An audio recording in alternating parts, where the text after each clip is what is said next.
Kalau mulut kita sibuk zikir, hati kita berzikir, pikiran kita tenang.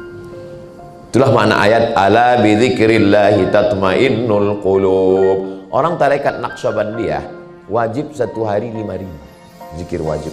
Allah Allah Allah Allah Allah Allah Allah Allah Allah Allah Allah Allah Allah Allah Allah. Itu maka pikiran kurang, dia memikirkan yang negatif dan ditolong Allah. Allah yang menolong kita. Tapi kalau kita tidak berzikir, zaman dulu kunci pintu pagar, kunci pintu rumah, kunci pintu kamar, di kamar kita tenang. Zaman sekarang kunci pintu kamar, kunci pintu rumah, kunci pintu kamar, duduk di rumah. Di komen orang di Google, di YouTube, di Instagram. Tidak ada lagi yang menenangkan. Zaman dulu jam 2 malam kita bangun tahajud tenang. Zaman sekarang bangun kita jam 2 malam usolli sunat tahajud, gol. Orang nonton Manchester United, Liverpool. Di mana kita mau cari ketenangan? Ketenangan itu bukan tengah malam. Ketenangan itu bukan di Makkah, Madinah. Ketenangan itu bukan di mana-mana. Bukan menyepelekan Makkah dan Madinah. Ketenangan ada dalam dirimu dengan berzikir kepada Allah. Zikir kata guru saya 3. Yang pertama istighfar. Astagfirullahaladzim, astagfirullahaladzim, astagfirullahaladzim. Yang kedua salawat. Allahumma salli ala sayyidina Muhammad wa ala ali sayyidina Muhammad. Yang ketiga la ilaha illallah. Ya sesuai kondisi. Kalau kebetulan atasan nanya gimana proses kinerja, progres kerja kita ke depan, subhanallah walhamdulillah. Untuk almarhumah ibu, almarhum ayah, kita dapat, orang tua pun dapat. Assalamualaikum warahmatullahi wabarakatuh.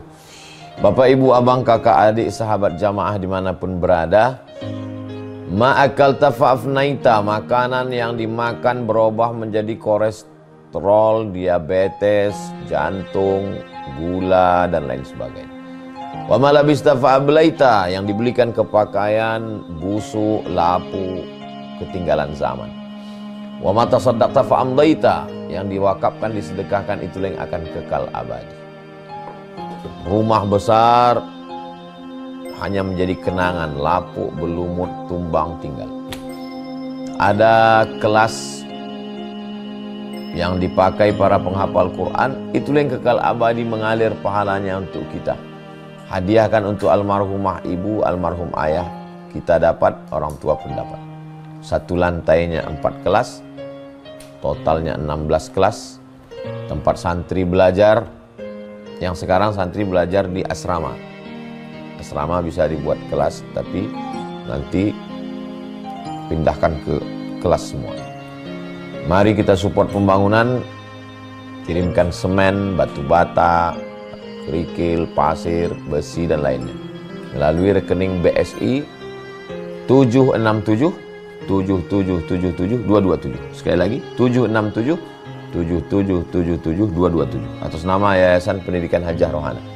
Konfirmasinya jangan lupa ke nomor berikut 0811 6650 026. Sekali lagi 0811 6650 026. Berkah selalu, barakallahu fikum. Wassalamualaikum warahmatullahi wabarakatuh.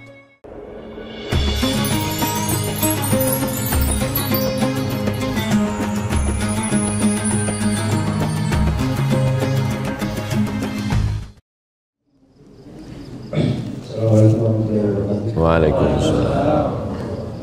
Ustaz izin bertanya, melihat YouTube Ustaz di TikTok, kenapa negara Israel itu tidak binasakan oleh Allah? Assalamualaikum warahmatullahi wabarakatuh.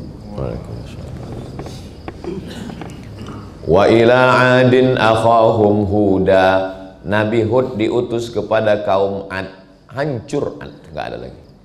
Wa ila Madyana akhahum Syu'aiba, Nabi Syu'aib diutus kepada kaum Samud, hancur Samud. Wa ila Madyan, wa ila Samuda akhahum Salihah, kepada kaum Samud diutus Nabi Soleh, hancur, nggak ada lagi di atas muka bumi. Tapi Yahudi masih tetap ada. Disitulah mukjizat Nabi Muhammad SAW, bahwa Nabi mengatakan di akhir zaman akan ada umat yang akan memerangi kamu, dan kamu akan berperang dengan mereka, sampai-sampai batu dan pohon kayu pun berpihak ke kamu, tidak ke mereka, kecuali satu pohon, namanya pohon Gharqad. Dari Kairo 1 hari naik mobil sampai ke satu kota namanya Rafah. Kota Rafah itu dibagi 2, sebelah diambil Israel, sebelah untuk Mesir. Dipasang pagar besi dengan voltase tinggi listrik. Kalau disentuh mati kita. Jadi orang sini mau berkirim surat ke sini pakai layang-layang. Tahun 99 saya ke situ, mereka kirim surat pakai layang-layang, dibaca ke sana. Kenapalah Israel ini masih ada? Kenapa Israel Yahudi? Nabi Ibrahim punya anak namanya Ishak, Ishak punya anak namanya Yakub. Yakub ini namanya dua, satu lagi Yakub, satu lagi Israel. Isra artinya hamba, El Tuhan. Israel hamba Tuhan. Kalau bahasa Arabnya Abdullah, Abdurrahman, Abdurrahim, Abdul Somad. Hamba Tuhan. Lalu kemudian anak cucu keturunan Yakub itu disebut dengan Bani Israel. Yakub punya anak namanya Yusuf. Yusuf punya saudara namanya Yahuza. Yahuza ini punya anak cucu keturunannya Yahudi.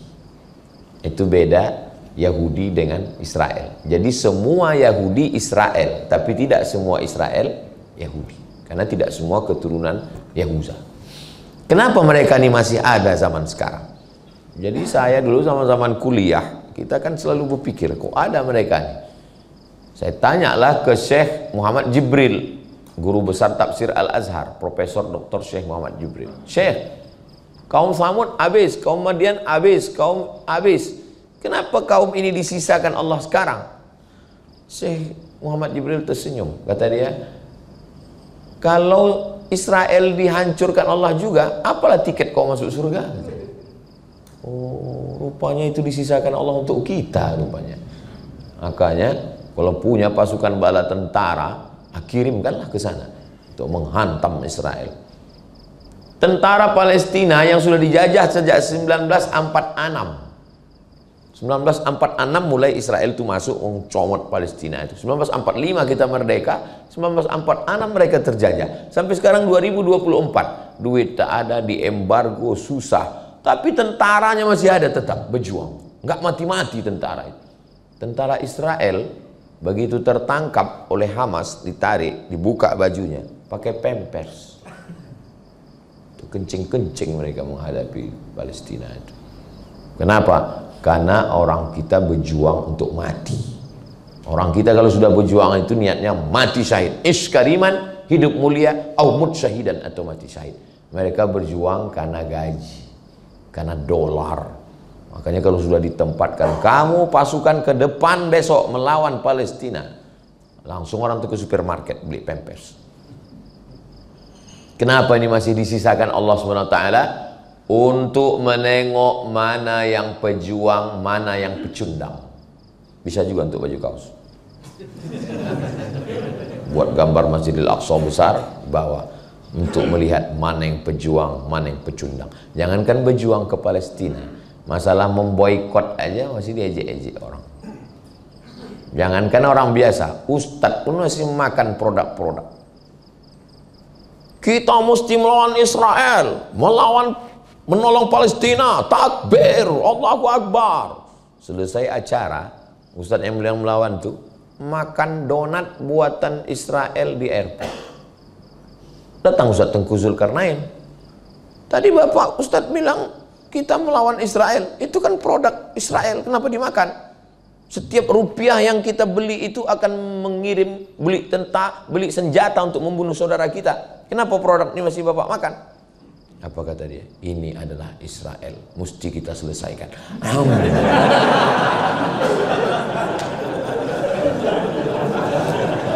Salah satu bayang saya muka Ustadz Tengku Zulkarnain menceritakan itu. Jangankan masalah berperang ke sana, masalah memboikot pun berkelahi pula sesama kita. Tengoklah di medsos itu, berkelahi sesama kita, bukan orang lain yang mengejek, mengolok-olok kita itu. Malah anak-anak lebih sadar. Kawan saya pulang dia ke rumah, dibawanya produk Israel itu, dikasih anak, nggak mau Pak. Kenapa nggak mau? Itu ada darah saudara kita di Palestina. Biar Papa habiskan, kata ya. Jadi ini memang dikirim Allah untuk menguji iman kita. Kalau begitu Pak Ustadz, kami tinggalkan tambang emas nih ke Palestina kami. Jangan. karena kita tidak ahli di situ. Saya khawatir Bapak semua pergi ke Palestina 2-3 hari keluar berita semua pasukan dari tambang emas lemas karena tak dapat lontong sayur dan nasi uduk. Kenapa Ustaz tiba-tiba ingat lontong sayur? Nampak aku udah lepir.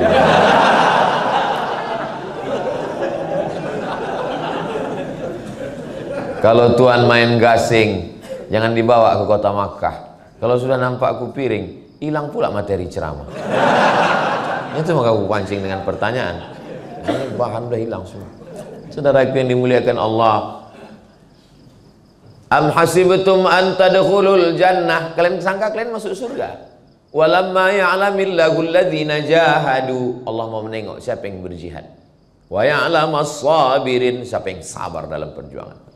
Lalu untuk apa dibuat Allah? Waliyumahhisallahu alladhina amanu, untuk menyaring, memfilter.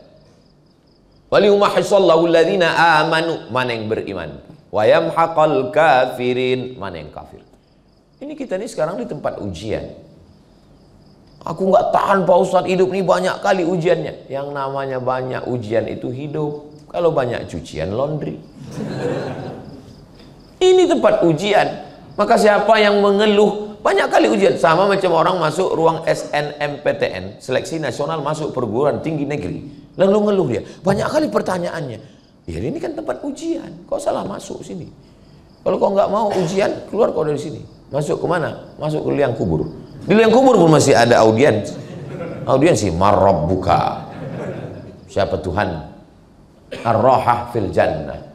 Nanti Ustaz dari sini kemana? Habis dari sini kami nanti ke Batang Toru, Paluta. Habis dari Paluta kemana? Habis itu kami nanti ke Labuan Batu. Habis itu ke Medan. Habis itu Ustaz pulang ke rumah. Habis itu kemana? Habis itu ke Maluku. Habis itu kemana?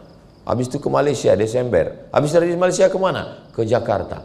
Terus istirahatnya kapan Ustaz? Istirahatnya nanti di surga bersama kamu, Besti. Begitu juga nanti kalau Bapak pas pulang ditanya, abang nih ku tengok kerja, kapan abang istirahat? Nanti bersama kamu di surga Jannatul Firdaus. Apa kata dia? Alah, ngomong aja. Jadi memang disisakan Allah itu untuk kita.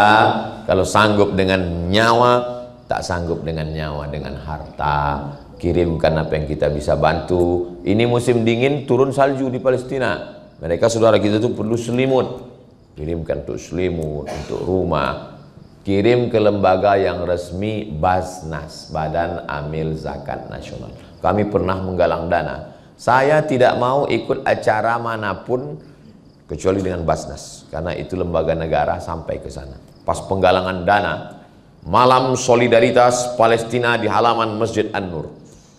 Terkumpul semua duit, saya tanya, berapa panitia terkumpul? 11 miliar terkumpul.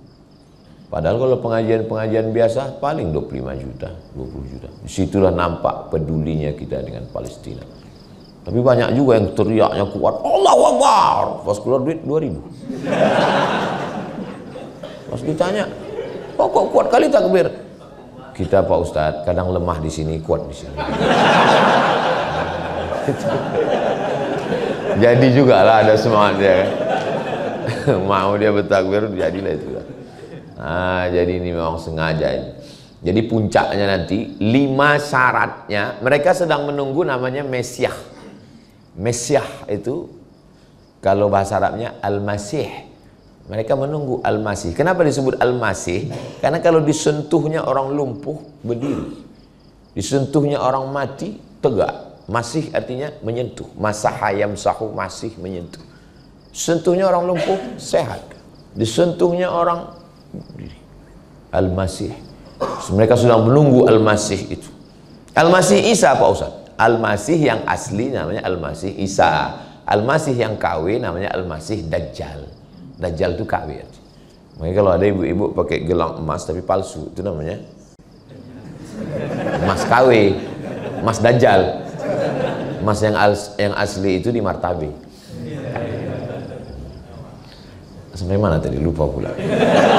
Jadi mereka sedang menunggu Mesiah ini datang. Mesiah itu mau turun ke bawah, syaratnya 5. Yang pertama, kuasai Palestina. Itu mengapa mereka menguasai Palestina 1946. Karena Masiah itu sedang di langit, sedang nunggu dia. Kalian mau aku turun, kata dia. Mau kalian aku turun? Nah, kalian ambil Palestina ya.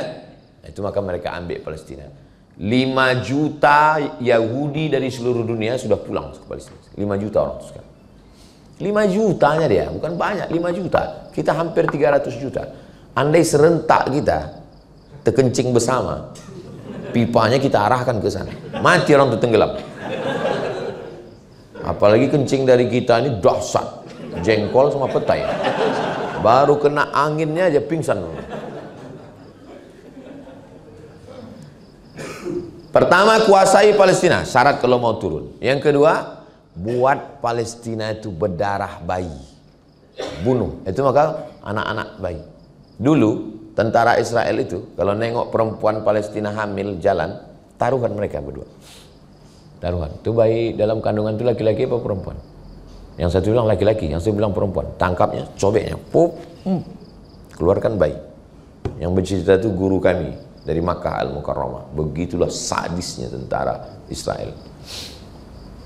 Makanya ada orang Amerika perempuan, apa kata dia? Saya nggak percaya sama Tuhannya orang Islam. Kejam kali Tuhannya. Dibacanya ayat. Kullama nadijat juluduhum, ketika kulit mereka masuk neraka gosong melepuh, badalna juludan ghairaha, kami ganti dengan kulit yang baru. Kejam kali Tuhan begitu. Dulu saya nggak percaya sama Quran itu karena Quran menceritakan Tuhan yang sangat kejam. Setelah peristiwa Israel ini, memang cocoklah neraka itu diciptakan untuk mereka, dan bersyahadat dia masuk Islam. Sudah saya posting videonya di Instagram yang followernya 9 juta itu. Maksudnya yang belum follow lah. Syarat yang kedua, buat darah diserak supaya dia mau turun. Yang ketiga, apa dia? Seluruh Yahudi yang ada di dunia pindah ke situ. Yang keempat, hancurkan Babel, karena Babel dulu tempat penjaranya Israel. Babel waktu itu nama rajanya Nebukadnezar. Nebukadnezar mau menjarakan, membunuh, dia balas dendam. Babel harus dihancurkan. Babel itu bukan Bangka Belitung, Babel Irak. Makanya setiap naik presiden Amerika, yang pertama dia lakukan membombardir Irak. Saya paling sakit hati saya sama George Bush lah. Kenapa? Karena saya mau S2 di Universitas Saddam Hussein tahun 2002. Kami haji jumpa sama kawan-kawan. Kau S2 di mana? Di Irak, di Baghdad. Di mana? Universitas Saddam Hussein. Kenapa kau belajar di sana? Gratis. Cocoklah saya mencari beasiswa. Tiap tahun bisa haji, naik bis dari Baghdad ke Madinah. Cocok. Begitu saya selesai kuliah, mau ke Baghdad, Universitas Saddam, dibom George Bush, rata universitas itu dengan tanah. Akhirnya saya pergi ke Maroko. Kalau enggak, udah jurusan Saddam saya ini pulang. Yang kelima, mau mereka turun, Mesiahnya itu mau turun, hancurkan Masjidil Aqsa nih. Ini Masjidil Aqsa. Ini sekarang sudah digali mereka terowongan keliling, terowongan. Nanti Masjidil Aqsa itu akan turun jatuh ke bawah, bam. Baru mereka bangun di atasnya Temple of King Solomon. Tulis di Google, Temple of King Solomon, Raja Solomon. Mereka mengotak-atik Nabi Sulaiman seakan-akan punya mereka. Quran datang meluruskan, Nabi Sulaiman bukan raja kalian. Nabi Sulaiman adalah nabi, salah satu nama anak Nabi Daud. Nama ayahnya Daud, namanya anak Sulaiman. Kata mereka Solomon. Ada pula penulis Indonesia mengatakan Nabi Sulaiman itu kerajaannya sampai ke Indonesia, ke Yogyakarta, Sleman.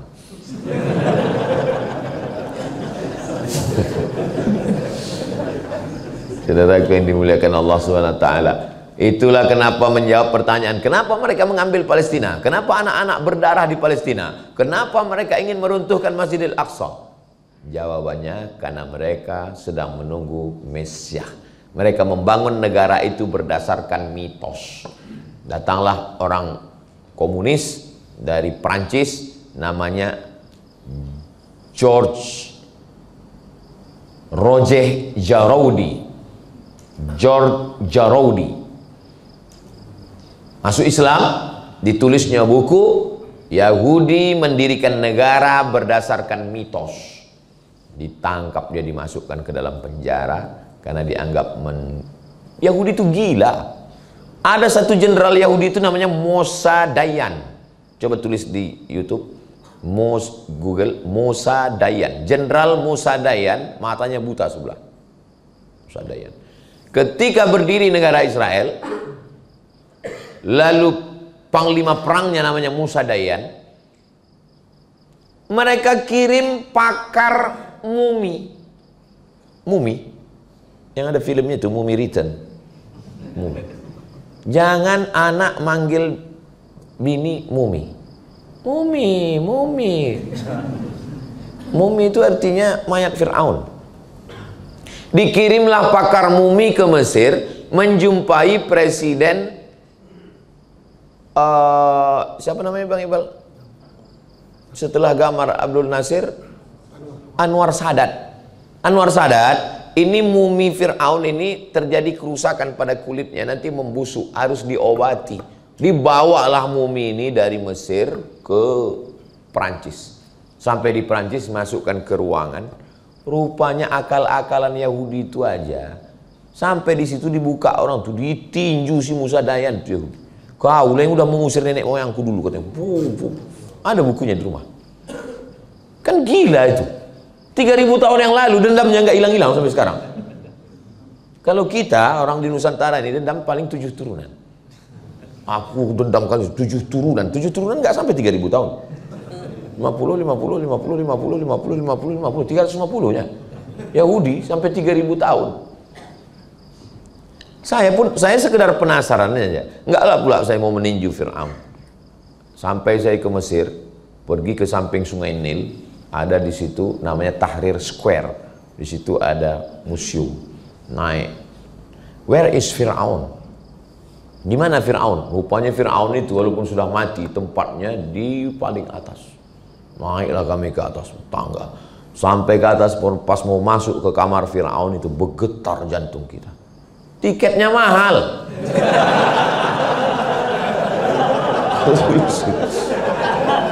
100 pon. Beasiswa kita 162. Lebih dari 50% beasiswa. Setengah bulan awak puasa sunat. Masuk ke dalam menengok. Dia di dalam kotak kaca. Dalam kotak kaca tak berbaju, pakai anduk aja. Makanya siapa yang suka pakai anduk keluar?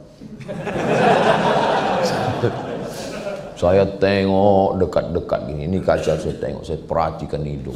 Oh, rambutnya macam rambut jagung merah. Hidungnya mancung, mulutnya begini. Pas saya tengok matanya, takut pula saya dikedipnya gitu. Kaulah rupanya Fir'aun. Diabadikan Allah. Apa kata Allah? Al-yawma nunajjika bibadanika. Hari ini kami selamatkan jasadmu, tak hancur. Untuk apa? Litakuna liman khalfaka ayah. Supaya menjadi tanda-tanda bagi orang setelahmu bahwa pejabat penguasa akan mati. Makanya perlu juga setelah pelantikan seluruh bupati, wali kota, gubernur se-Indonesia dibawa jalan-jalan ke Mesir untuk berkunjung ke Fir'aun. Itulah akhirnya. Saya kalau ada yang mau buat nanti mau saya jadi guide-nya. Jadi pas di depan Fir'aun itu ceramah kita. Wahai bupati, gubernur, wali kota, inilah akhir kalian nanti gitu kan. Bagus kalau ada yang membuat program.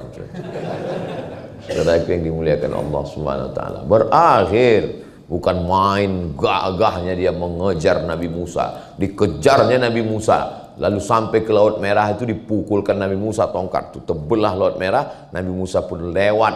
Begitu sampai ke ujung, datang Fir'aun mengejar di tengah, berbalik laut itu.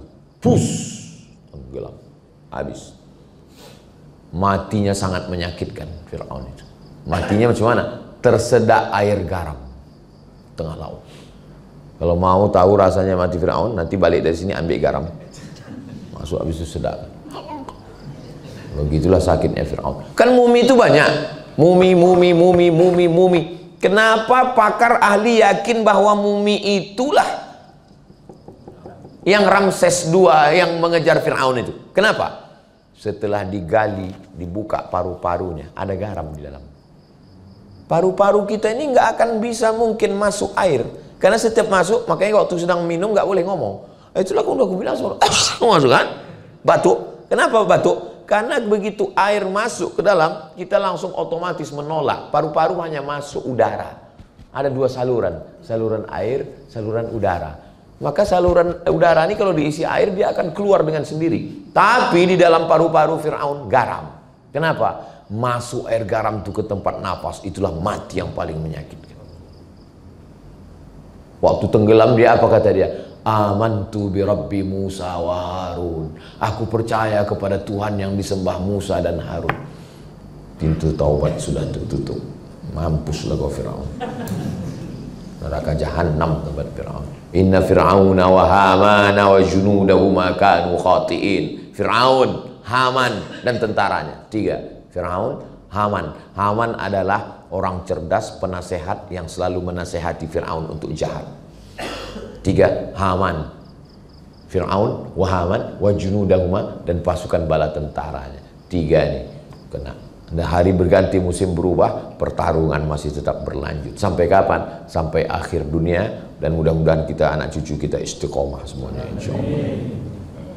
Hebat juga pertanyaan ini. Memang orang martabe ini cerdas-cerdas ya. Pertanyaan itu berkualitas. Habis setengah jam untuk satu pertanyaan. Baik, syukur.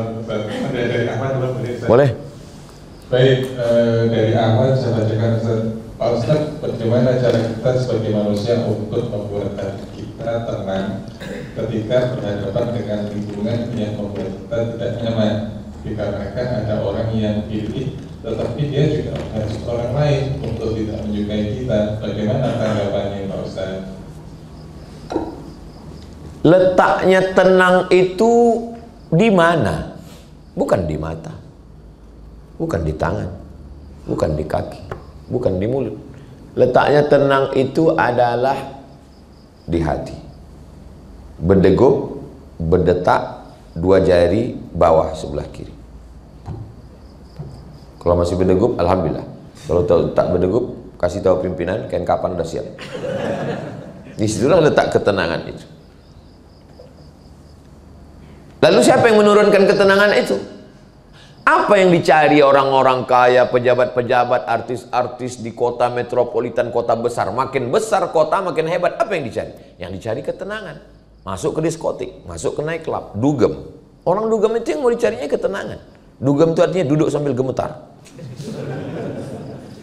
Macam tahu aja Ustaz nih. Dengar lagu dangdut, enggak juga tenang. Masuk K-pop, enggak juga tenang. R&B, enggak juga tenang. Happy metal, enggak juga tenang. Makan pil anjing gila, baru enggak tenang. Makan kecubung, mati. Yang dicari itu ketenangan. Padahal ketenangan itu kuncinya kata Allah, ala bidzikrillahi tatmainnul qulub. Dengan banyak berzikir hati menjadi tenang. Yang jahat itu kolesterol, bukan. Yang jahat itu asam lambung, bukan. Yang jahat itu adalah jantung koroner, bukan. Yang jahat itu adalah akal pikiran. Pikiran itu yang jahat. Nanti kalau kau pensiun kau makan apa, anak kau makan apa, bini kau makan apa, kau nggak bisa jalan lagi, kau bisa ansuran kau banyak, semuanya kredit, mobil kredit, rumah kredit, bini kau pun hampir kredit. Yang jahat itu pikiran. Makanya apa yang membuat pikiran? Makanya ketika ke rumah sakit, kelihatannya bapak sudah jaga dietnya, makanannya sudah bagus, cuman bapak banyak pikiran. Nah, ini kita kasih obat ya. Ini obat penenang Pak. Akhirnya pas dimakan berhenti berpikir. Pas bangun berpikir lagi. Nanti setelah pensiun makan apa? Makan lagi Pak katanya. Pas bangun pikir lagi. Nanti kalau aku begini mau makan apa? Anak macam mana, menikahkan anak macam mana, ini gaji tak naik-naik, ini belum cair lagi. Makan lagi Pak katanya, tidur lagi. Makanya orang suka makan pil obat penenang. Artis-artis, pejabat-pejabat, tenang, biar supaya tenang. Pergi ke rumah, tertulis di depan rumah spiritual, mendatangkan ketenangan. Tulisannya apa? How you can stop your mind. How bagaimana? You kamu can bisa stop menghentikan your mind. Bagaimana bisa menghentikan pikiran? Pejamkan mata. Amati nafas, hembus, tarik ke dalam, hembus. Lupakan semua beban, lupakan anak, lupakan istri. Sudah lama lupa, Pak. Tarik nafas, fokus pada nafas. Tarik ke atas pelan-pelan. Tahan. Tuh, kentut, ada yang terkentut. Buyar konsentrasi. Dalam Islam kita tidak diajarkan bersemedi meditasi. Kosongkan. Coba pas sedang kosong mati kau suul khatimah. Kosong enak aja kau kosong. Kita tidak diajarkan meditasi. Kita tidak diajarkan minum khamar. Kita tidak diajarkan pakai sabu narkoba. Kita diajarkan menyibukkan ini sehingga ini ditolong Allah untuk tenang. Asal udah sibuk ini, makanya tadi selesai sholat saya ajak berzikir la ilaha illallah wa la syarika lahu lahul mulku wa lahul hamdu Allahumma antas salam wa minkas salam wa ila subhanallah subhanallah subhanallah subhanallah. Kalau kuat di sini, lemah di sini. Kalau kuat di sini, lemah di sini. Kuatkan dia di sini. Subhanallah subhanallah alhamdulillah alhamdulillah Allahu akbar Allahu akbar. Ada tasbih itu 100. Afdalu dzikri fa'lam annahu la ilaha illallah, la ilaha illallah. Ustadz, Habib, Kiai, Tuan Guru, saya ini sedang susah hati, sedang galau, banyak itu, banyak ini, musibah segala macam. Bagaimana? Kau bersolawat satu hari 1000 kali. Bingung orang nih, kok 1000 kali? Sebetulnya tujuannya ketika mulut bersolawat, hati ingat Nabi, ini stop. Makanya orang gila sehat. Kenapa? Dia tak berpikir. Tapi bukan saya ngajak kita gila semua. Yang kita buang dengan zikir itu adalah pikiran-pikiran negatif. Saya menemukan sendiri. Tak dapat saya dari mana. Ketika almarhumah mak saya meninggal, memang pikiran saya. Selalu saya menyalahkan diri saya. Kenapa kau tak bangunkan rumah mak kau? Kenapa kau tak belikan dia mobil mewah? Kenapa kau tak bawa dia jalan-jalan? Kenapa kau tak belikan dia bagus-bagus? Kenapa tak kau belikan dia emas? Kenapa tak kau kasih dia? Kenapa? Padahal udah saya buat semua. Pikiran saya selalu menyalahkan saya. Akhirnya saya menemukan sendiri untuk menghentikan pikiran. Setiap ingat saya bacakan Al-Fatihah. Untuk almarhumah makku Al-Fatihah. Auzubillahi minasyaitonirrajim. Bismillahirrahmanirrahim. Alhamdulillahirabbil alamin. Ketika saya baca Al-Fatihah, hati saya tenang, pikiran baru saya menemukan, oh, kalau mulut kita sibuk zikir, hati kita berzikir, pikiran kita tenang. Itulah makna ayat ala bidzikrillahi tatmainnul qulub. Orang tarekat Naqsyabandiyah wajib satu hari 5000 zikir wajibnya. Allah Allah Allah Allah Allah Allah Allah Allah Allah Allah Allah Allah Allah Allah Allah Allah. Itu maka pikiran kurang dia memikirkan yang negatif dan ditolong Allah. Allah yang menolong kita. Tapi kalau kita tidak berzikir, oh, zaman dulu kunci pintu pagar, kunci pintu rumah, kunci pintu kamar, di kamar kita tenang. Zaman sekarang kunci pintu kamar, kunci pintu rumah, kunci pintu kamar, duduk di rumah. Di komen orang di Google, di YouTube, di Instagram. Tidak ada lagi yang menenangkan. Zaman dulu jam 2 malam kita bangun tahajud tenang. Zaman sekarang bangun kita jam 2 malam usolli sunat tahajud. Gol. Orang nonton Manchester United, Liverpool. Gimana kita mau cari ketenangan? Ketenangan itu bukan tengah malam. Ketenangan itu bukan di Makkah, Madinah. Ketenangan itu bukan di mana-mana. Bukan menyepelekan Makkah dan Madinah. Ketenangan ada dalam dirimu dengan berzikir kepada Allah. Zikir kata guru saya 3. Yang pertama istighfar. Astaghfirullahaladzim, astaghfirullahaladzim, astaghfirullahaladzim. Yang kedua salawat. Allahumma salli ala sayyidina Muhammad wa ala ali sayyidina Muhammad. Yang ketiga la ilaha illallah. Ya sesuai kondisi. Kalau kebetulan atasan nanya, gimana proses kinerja, progres kerja kita ke depan? Subhanallah walhamdulillah. Enggak gitu juga. Ya, kalau sedang rapat ya ngomonglah kita. Pas berhenti, kadang orang ini kebanyakan gaya. Pas dekat kawan, pas nggak ada orang, main handphone. Kalau saya manusiawi aja. Pas lagi tenang, zikir. Pas lagi kosong, zikir. Pas ada orang nanya, cerita, ngobrol, biasa. Terus ini wow, dia zikir, oh, rupanya kamera online, lagi streaming. Oh, saya tengok, mak belum ada yang nonton nih.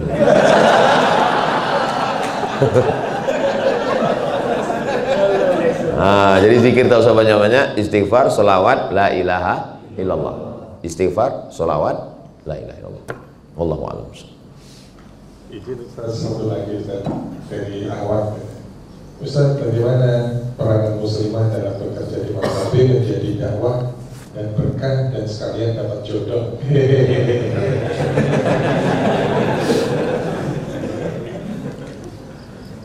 Saya termasuk lambat menikah karena mengurus almarhumah emak. 11 tahun saya serumah.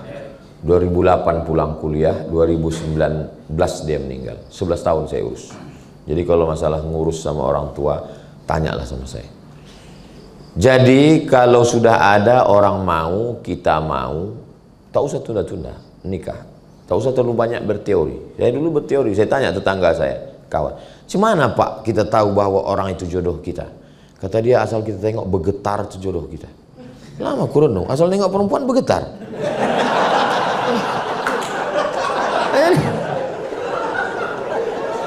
Jadi tak usah cari, asal mau dia, mau kita.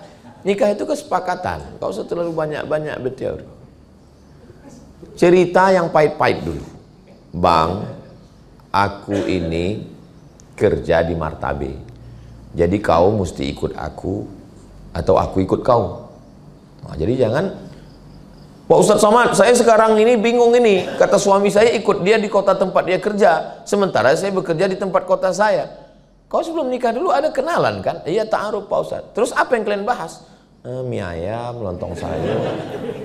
Ceritakan yang urgen, yang penting-penting. Kalau udah sepakat untuk hidup bersama, sudikah kau menemani aku sampai ajalku tiba? Setelah itu kau tunggu aku di pintu surga?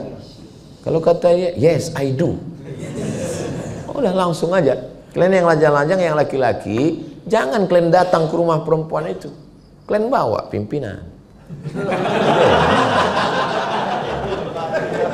Jangan kalian yang ngomong petentang-petenteng, aku mau minang anak bapak. Nggak bisa gitu.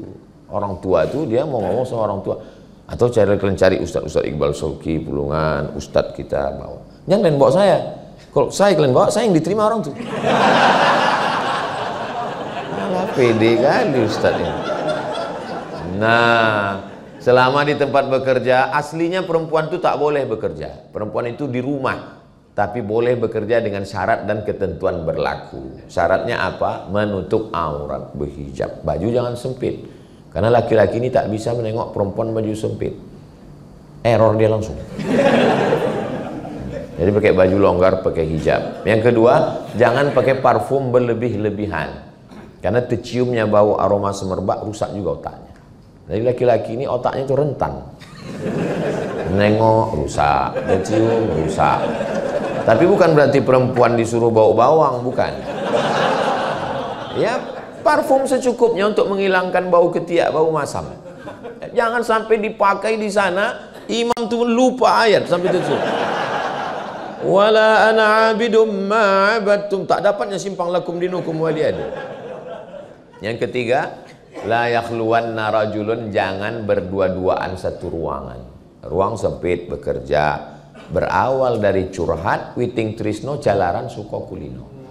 Cinta tumbuh karena sering bersama. Kerja dari mulai pagi jam 6 pagi sampai jam 6 sore. 12 jam sama laki orang. Sama laki sendiri 2 jam. Lama-lama bingung mana laki orang, mana laki aku. Curhat ke laki orang. Habis itu mulai curhat merasa nyaman. Tukar-tukaran nomor, WhatsApp, makan bersama. No free lunch. Tak ada makan siang yang gratis. Kenapa bisa terjadi macam ini? Udah macam abangku, udah macam kakakku, sudah macam saudaraku, udah macam pakcikku. Berawal dari macam, berakhir dengan macam-macam. Waspadalah. Lalu kemudian jaga komunikasi yang baik dengan suami, dengan istri. Pulang ke rumah, bilang sama dia, aku sudah 12 jam sama orang lain, bang. Maka handphone ini kumatikan. Quality time. Saya Jumat, Sabtu, Ahad, Senin pulang. Kalau sudah di rumah, saya tutup. Saya jalan sama istri saya. Nanti kalau bapak ibu pergi ke mall, jumpa sama orang pakai topi, kacamata hitam, pakai masker, baju hitam, itu saya itu. Maka sering kadang jumpa di mall, Ustadz Somad ya? Mirip, gue bilang. Dia nggak tahu sedang waktu kita sama keluarga. Kapan lagi saya dengan istri saya, dengan anak-anak saya? Jadi kita tahu dengan, saya bilang sama istri saya, aku ini macam kain pendek, ditarik ke kaki itu buka kepala, ditarik kepala itu buka kaki. Aku tahu kekuranganku, kelemahanku. Maka 3 hari 4 hari aku di rumah, tutup, kita jalan, kita makan, kita segala macam. Kenapa? Karena supaya begitu juga dengan bapak dan ibu yang sudah sibuk ini, kalau pulang kasihlah. Jangan lagi sudahlah kerja di kantor urusan ini, sampai ke rumah main handphone juga lagi. Datang istrinya mau ngobrol, di fotonya ada orang resek ganggu aja. Nah, karena kebersamaan. Mungkin ibu duit banyak, perempuan, wanita karir, sekolahnya tinggi, tapi di rumah suamimu tetaplah imam. Kasih tahu sama dia, bang, memang aku ini anak orang kaya, sarjana, duitku banyak. Kau kan memang salah satu asnaf dari 8 fakir miskin. Tapi walaupun begitu kau tetap imamku, bang. Kau kan tahu aku kerja di tempat tambang emas kan? Jangankan duitku ini, bang, nyawaku ku kasihkan ke kau. Satu-satunya kesalahanku, laki-laki kepala rumah tangga, dia ingin dihormati dan dimuliakan. Satu-satunya kesalahanku hidup ini, bang, satu, mencintaimu. Dunia ini hampa kalau kau tak ada, bang. Laki-laki suka kali diomong, betul kan, Pak? Alah, malu pula orang ini. Nah, walaupun ibu kaya, duitnya banyak, ada asisten rumah tangga di rumah, tapi kalau untuk masak, aku tak bisa masak, Pak Ustadz sibuk. Biarkan asisten itu masak, tapi untuk meletakkannya ke piring, mengasih garamnya, menyajikan ke dia, dimakannya, memang sedap buatan kau ini ya. Siapa dulu mamanya? Ya kan? Airnya sama, gulanya sama, tehnya sama, kompornya sama, termosnya sama, tapi rasanya bisa beda kalau ibu yang menyajikan. Jangan sampai nanti suami itu berubah rasa. Pas mau Idul Fitri, pulang pembantu, bukan cuma anak itu nangis, laki pun menangis. Baru kalian tahu rasanya.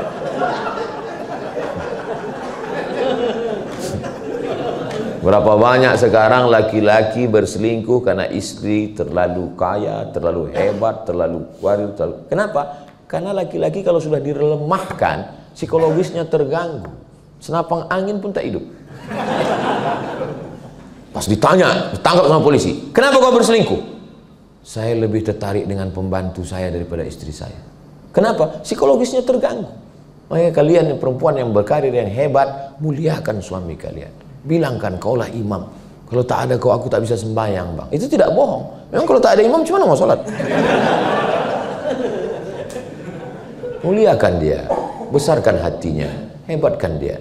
Aku ini dia nggak ada apa-apanya. Aku ini anak orang susah. Sementara kau anak orang kaya, kau bekerja di tambang emas. Tak usah sebut-sebut itu, bang. Emas itu bagiku hanya setumpuk tanah busuk.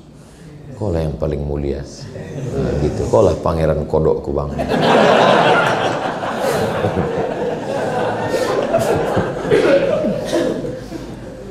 Itulah yang dapat saya sampaikan subuh ini. Saya sangka tadi tak bisa lama-lama tausiah ini. Rupanya bersama dengan orang-orang yang hatinya tulus ikhlas ini, ngomong pun bisa panjang lebar. Kenapa? Karena yang ada di hadapan saya ini orang-orang yang amanah.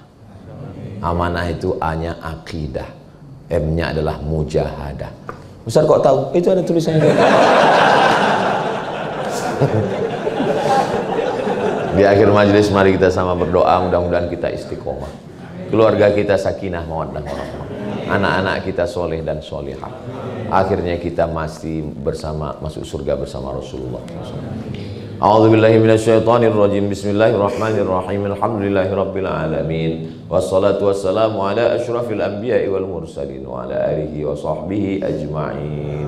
Rabbana ighfir lana dzunubana, ampunkan dosa kami, wali abaina ayah kami, wali ummahatina emak kami, wali azwajina pasangan hidup kami, wali dzurriyyatina anak cucu keturunan kami, wali man ahsana ilaina orang-orang yang sudah berbuat bagi kami. Allahumma ja'al a'malana ibadatan lana, jadikan segala aktivitas kami ini menjadi ibadah karena kami lakukan karena Engkau ya Allah. Anzilis sakinata fi qulubina, tanamkan sakinah ke dalam hati kami sehingga keluarga kami sakinah mawaddah warahmah. Allahumma ja'alna minal mutahabbina bi jalalik, kami di tempat bekerja ini beda ayah beda ibu, jadikan kami bersaudara karena Engkau ya Allah. Waj'alna minal mukhlasin, jadikan kami orang yang tulus dan ikhlas dalam beramal hidup dan mati ya Allah. Ahyina bil iman, hidupkan kami dengan iman. Amisna bil iman, matikan kami dengan iman. Wahsyurna yaumal qiyamati ma'al mu'minin, bangkitkan kami di akhirat bersama orang-orang beriman. Wa adkhilnal jannata ma'al abrar, masukkan kami ke dalam surga bersama saudara-saudara kami ya Allah.